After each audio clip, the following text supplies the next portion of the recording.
Hi நண்பா, நம்ம சேனலுக்கு யாராவது புதுசாக வந்திருந்தீங்கன்னா மறக்காத சப்ஸ்கிரைபர் பண்ணிட்டு பாருங்கள்.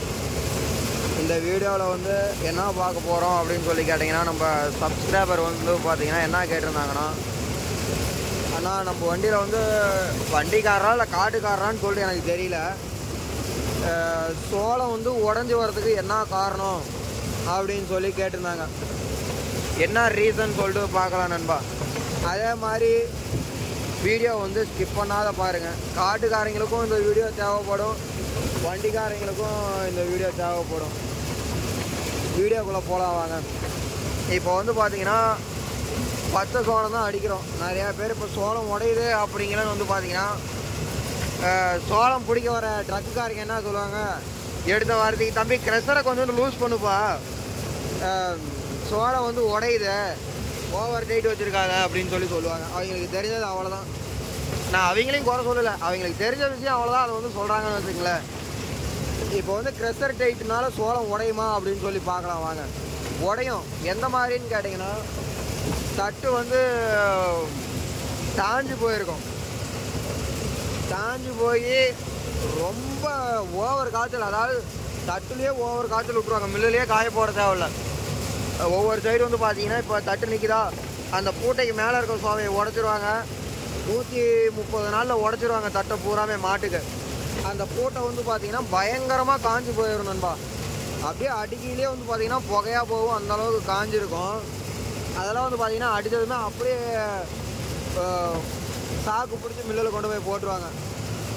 அந்த மாதிரி இருக்கிறதுல வந்து பார்த்தீங்கன்னா 100ல் ஒரு 15% 20% உடையும், 1-2. ஏன்னா ஓவர் காய்ச்சல் போயிடுச்சுன்னா அப்போ வந்து பார்த்தீங்கன்னா உடையும் நண்பா. அது என்ன காரணம்னு சொல்லி கேட்டிங்கன்னா, சோளம் வந்து ரொம்ப காய்ஞ்சதுனால உடையும். அது வந்து பார்த்தீங்கன்னா லைட்டாக க்ரெஷர் லூஸ் விடலாம் அப்படின்னு லூஸ் விட்டோம்னா அந்த கட்டையில் வந்து 1-2 சோளம் வரும். அதாவது தளவு கட்டையில் நண்பா. இங்கே வந்து பாருங்கள், இப்போ இது வந்து பாருங்கள், தட்டு வந்து பார்த்தீங்கன்னாவே நல்லா தெரியும், பச்சை, சரியான பச்சை. தட்டே பார்த்தீங்கன்னா பச்சை பச்சையாகவே இருக்குது. இதெல்லாம் வந்து பார்த்தீங்கன்னா ஓட்டங்காட்டி சோளம் கண்டிப்பாக 1-2 இறையும். ஆனால் உடையுமான்னு சொல்லி கேட்டிங்கன்னா உடையாது.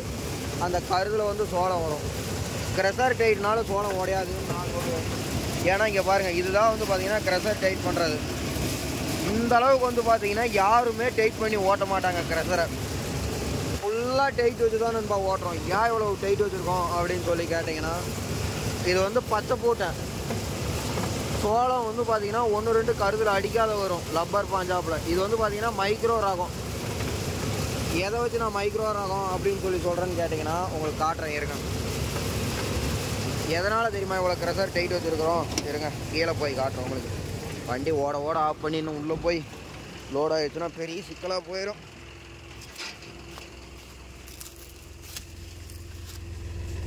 இங்கே பாருங்கதா, இது 2 இருக்கட்டும். இங்கே பாருங்க, கட்டை பாருங்க எந்த அளவுக்கு தூள் அடிக்குதுன்னு சொல்லி பார்த்தீங்களா? இது தேவை. தளவு போட்ட இது ஒன்று வேணும். அப்புறம் உடஞ்சதை கொஞ்சம் எடுத்துக்கிட்டு போயிடலாம் மேலே. அங்கே மேலே போயிட்டு வீடியோ போட்டுக்கலாம் நண்பா. காட்டுக்காரங்க என்னப்பா ஏதாவது கம்ப்ளைண்ட்டா அப்படின்னு சொல்லி கேட்பாங்க. நல்லா வச்சுக்கங்க, அது வந்து முன்னாடி சல்லடை, இது வந்து பின்னாடி சல்லடை, டபுள் சல்லடை வரும். அப்புறமேட்டுக்கு வீடியோவில் சொல்கிறேன் என்னான்னு சொல்லி இதுக்கு காரணம். 5405 ஜாண்டியர் சிஆர்டி இன்ஜின். ஆர்பிஎம் ஒரு 14.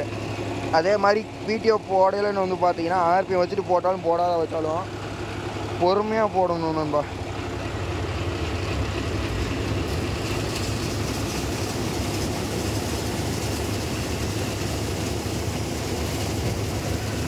மடார்னு போட்டிங்கன்னா மண்டை கண்டையெல்லாம் கட் ஆயிரும். உங்கள் மண்டையில் வீடியோ பவர் இதனோட மண்டையெல்லாம் கட் ஆயிரும். ஏன் இவ்வளோ க்ரெஷர் டைட் வச்சுருக்கோம் அப்படின்னு சொல்லி கேட்டிங்கன்னா, இது பாருங்கள், நன்னி போட்டை. இது வந்து மைக்ரோ ரகங்கிறதுனால இப்படி 1-2 மட்டும் நிற்கிது. அதாவது மேக்ஸிமம் ஏதோ ஒரு கட்டையில் இப்படி நிற்கும். அதாவது இந்த நன்னி போட்டை இது பாருங்கள், இதுவும் தளவு போட்டு தான் இங்கே நிற்கிதா. இதுவும் பாருங்கள் தளவு போட்டு தான், ஒன்று கூட இல்லையா, ஒன்றுமே தெரியலையே.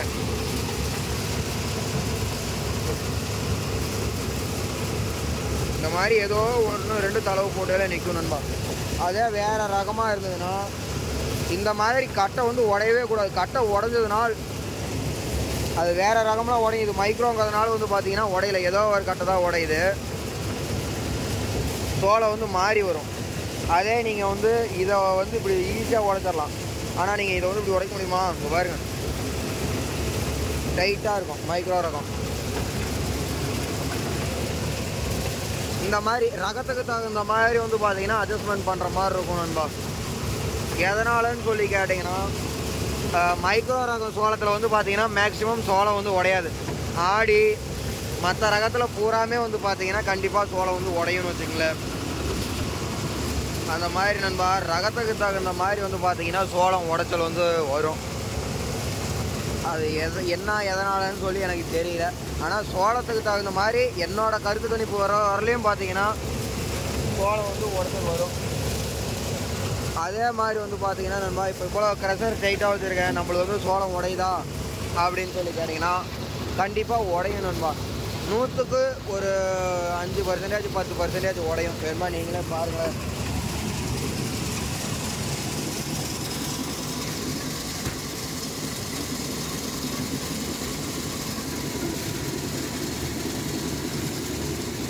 இங்கே பாருங்க, ஏதாவது சோளம் உடச்சல் இருக்கா? 1-2 இருக்கும் நண்பா. அது 1-2 வந்து பார்த்தீங்கன்னா எப்படியுமே வரும். ஆனால் நிறையா வராமல் இருக்க தடுக்கிறதுக்கு வந்து பார்த்தீங்கன்னா வண்டியில் சின்ன சின்ன மாற்றமெல்லாம் ரெடி பண்ணணும் நண்பா. அதாவது வந்து பார்த்தீங்கன்னா நான் சொல்லியிருந்தேன் நண்பா, இந்த வீடியோ முன்னாடியே பார்த்துருந்தீங்கன்னா தெரியும். இந்த போட்டையை போய் எடுத்துகிட்டு வர டைமில் வந்து பார்த்தீங்கன்னா காட்டியிருப்பேன்.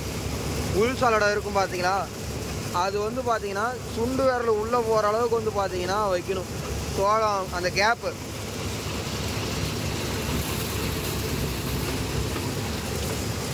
சுண்டு விரல் உள்ளே போகிற அளவுக்கு வந்து வச்சிங்கன்னா மட்டுமே சோளம் வந்து டக்குன்னு உள்ளே போயிடும். மொதல் சல்லடைக்குள்ளேயே போயிடும். 2வது சல்லடை வந்து பார்த்தீங்கன்னா நிறையா பேர் கட்டை விரலே உள்ளே போகிற அளவுக்கு வைப்பீங்க. நாளாக வந்து பார்த்தீங்கன்னா அப்படி தான் வச்சுருக்கேன். முன்னாடி சல்லடையில் வந்து உள்ளே போகாத சோளம் வந்து 2வது சல்லடையில் போய் வந்துடுற மாதிரி. அது 2வது சல்லடையில் போகிறது என்ன பண்ணணும்னு சொல்லி கேட்டிங்கன்னா மறுபடியும் கருக்கா பாக்ஸ் வழியாக வந்து க்ரெஷரில் போய் மறுபடியும் க்ரெஷரில் சிக்கி அது நேரம் கரெக்டாக அந்த க்ரெஷரில் வரியாக இருக்கிற சந்தில் பூந்துருச்சுன்னா பிரச்சனை இல்லை. கரெக்டாக நசுக்கிற இடத்துல சிக்கினுச்சுன்னா நசுக்கி உடச்சி விட்ருணும்பா.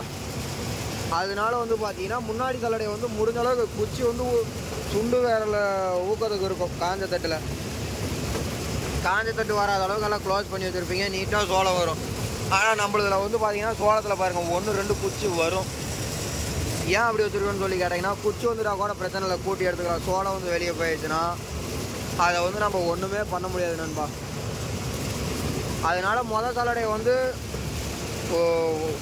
சுண்டு விரல் வந்து உள்ளே போகிற அளவுக்கு வச்சுக்கோங்க. 2வது சல்லடை கட்டை விரல் போகிற அளவுக்கு வச்சிங்கன்னா மொதல் சல்லடையில் தவறுற சோளம் கூட 2வது சல்லடையில் வந்து வந்துடும். சோளமும் எரியாது, உடச்சலும் நிறையா அதிகமாகாது முன்னாடி சல்லடை அட்ஜஸ்ட்மெண்ட் பண்ணையில். அடுத்ததுன்னு வந்து பார்த்தீங்கன்னா நண்பா சோளம் ஏறுதல நண்பா மேலே அதனோட செயினை வந்து பார்த்தீங்கன்னா டைட் வச்சுருக்கேன். அது செயின் வந்து லூஸாக இருந்ததுன்னா கூட அது வந்து சோளத்தை உடச்சி தான் மேலே கொண்டு வரும். சோளமும் சரி, நம்மளுக்கெல்லாம் ஒரு டைம் அப்படி தான் வந்தது. சோளம் ஏகப்பட்டது உடனே நான் கூட க்ரெஷரை அட்ஜஸ்ட்மெண்ட் பண்ணினேன். க்ரெஷரை ஒரு டைம் கீழே இறக்கி போட்டு அல்லர் அட்ஜஸ்ட்மெண்ட் பண்ண, ஒரு அல்லர் இறங்கலையா அப்படின்னு சொல்லி அல்லரையும் கீழே இறக்கி விட்டு பார்த்தேனேன்பா. எல்லாமே பண்ணி பார்த்தேன், அப்பயும் சோளம் வந்தது. அதுக்கப்புறம் தான் வண்டிக்காரங்கிட்ட எங்கள் ஊர் சைடில் யாருமே நமக்கு சொல்லி தர மாட்டாங்க. ஒரே ஒரு வண்டிக்காரரை மட்டும் சொல்லி தருவாங்க, இது இப்படி தான் அப்படின்னு சொல்லிட்டு சொல்லுவாங்க நண்பா. அதுக்கப்புறம் தான் வந்து பார்த்தீங்கன்னா நெல்லுக்கு அறுக்க போகிறவர் சொன்னார் ஒரு அண்ணன், தம்பி இந்த மாதிரி நீ இந்த மேலே சோளம் கொண்டு போகிற இதையும் பெல்ட்டு எல்லாமே டைட் வச்சுனா மட்டுமே கரெக்டாக இருக்கும், சோளம் உடையாது அப்படின்னு சொல்லி சொன்னார் நண்பா. அதனால் வந்து பார்த்தீங்கன்னா இந்த செயினையும் டைட் பண்ணி வைங்க, எல்லா செயினுமே டைட்டில் வச்சுக்கோங்க. மற்றபடி எல்லாமே செயின் எல்லாமே எனக்கு டைட்டில் தான் இருக்குது. சல்லடையும் நீங்கள் சொல்கிற மாதிரி தான் குண்டு கட்டை விரல் வச்சு சுண்டு விரல் உள்ளே போகிற அளவுக்கு வச்சுருக்கேன். அப்பயும் எனக்கு சோளம் உடையுது அப்படிங்களன்னு வந்து பார்த்தீங்கன்னா இவர் அதுக்கு மேலே சோளத்தோட கம்ப்ளைண்ட் தான் நண்பா. இது எல்லாமே நீங்கள் கரெக்டாக வச்சுருந்தீங்கன்னா மைக்ரோ சோளத்தை பொறுத்த வரைக்கும் 199% உடையவே வாய்ப்பே கிடையாது நண்பா. மற்ற ரகம்லாம் வந்து பார்த்தீங்கன்னா கண்டிப்பாக எப்படி வண்டியே நல்லா இருந்தாலும் சரி பச்சையாக அடித்தா மட்டுமே கரெக்டாக இருக்கும். அதுவும் பச்சையாக அடித்தா சோளத்தை நசுக்கிடும். ஆனால் இது வந்து பார்த்தீங்கன்னா பச்சை தான். சோளம் என்ன பார்த்தீங்கல்ல, நசுக்கமும் இல்லை ஒன்றும் இல்லை. இவ்வளோ க்ரெஷர் டைட் வச்சு சோளம் நசுக்கமும் இல்லை ஒன்றும் இல்லை பார்த்தீங்களா. ஏன்னா நான் முன்னாடி சல்லடை வந்து சோளம் இறங்குறத வந்து கரெக்டான இதில் வச்சுருக்கேன். குச்சும் இறங்குற மாதிரி சோளமும் பெருவெட்டு சோளமும் சிறுவெட்டு சோளம் எல்லாமே இறங்குற மாதிரி வச்சுருக்கேன். க்ரெஷருக்கு வந்து பார்த்தீங்கன்னா சோளம் வந்து மேக்ஸிமம் வராது நண்பா. செகண்ட் கியரில் இப்போ வந்து இது வந்து பார்த்தீங்கன்னா 10 தட்டு. இது வந்து நான் செகண்ட் கியர் போட்டு ஓட்டையிலன்னு வந்து பார்த்தீங்கன்னா குப்பை வந்து அதிகமாக போகும். அப்போ வந்து பார்த்தீங்கன்னா சோளம் இதாயிரும். என்ன சொல்கிறதுனா, குப்பை அதிகமாக போகும். அந்த குப்பை மேலே சோளம் போச்சுன்னா அது வந்து சலிச்சு வந்து இறங்காது திடீர்னு. அதனால வந்து பார்த்தீங்கன்னா டக்குன்னு வெளியே போயிடும். அது வந்து பார்த்தீங்கன்னா பின்னாடி சல்லடையில் பெரிய சல்லடையில் வந்து பார்த்தீங்கன்னா காற்று தூற்றி விடாது. அப்படியே நம்மளதெல்லாம் வந்து பார்த்தீங்கன்னா முன்னாடி சல்லடையில் மட்டும்தான் காற்று தூத்துற மாதிரி வச்சுருக்கோம். பின்னாடி சல்லடையில் காற்றே வராது. முன்னாடி சல்லடையில் அடித்து அப்படியே மேலே ஏணி மேலே போட்டு வெளியே போயிடும். அப்போ பின்னாடி சல்லடை வந்து பார்த்தீங்கன்னா சோளம் வந்து உள்ளே வந்துடும்னு வச்சுங்களேன். மேக்ஸிமம் முன்னாடி சல்லடையை அட்ஜஸ்ட்மெண்ட் பண்ணிக்கங்க. ரெண்டாவது இந்த மக்கா சோளம் கொண்டு போகிற செயினை வந்து பார்த்தீங்கன்னா டைட் வச்சுக்கோங்க. இது 2 தான் நண்பா மேஜர் கம்ப்ளைண்ட். மற்றபடி எதுவுமே வந்து பார்த்தீங்கன்னா அட்ஜஸ்ட்மெண்ட் பண்ணணும்னு அவசியமே இல்லை. ஓகே, வீடியோ வந்து எப்படி இருந்தது அப்படின்னு சொல்லிட்டு மறக்காத கமெண்ட் பண்ணிட்டு போங்க. அதே மாதிரி உங்களுக்கு ஏதாவது டவுட்டாக இருந்ததுன்னா நம்ம கமெண்ட் பாக்ஸில் தமிழில் கமெண்ட் பண்ணிட்டு போங்க. ஓகே, பாய்.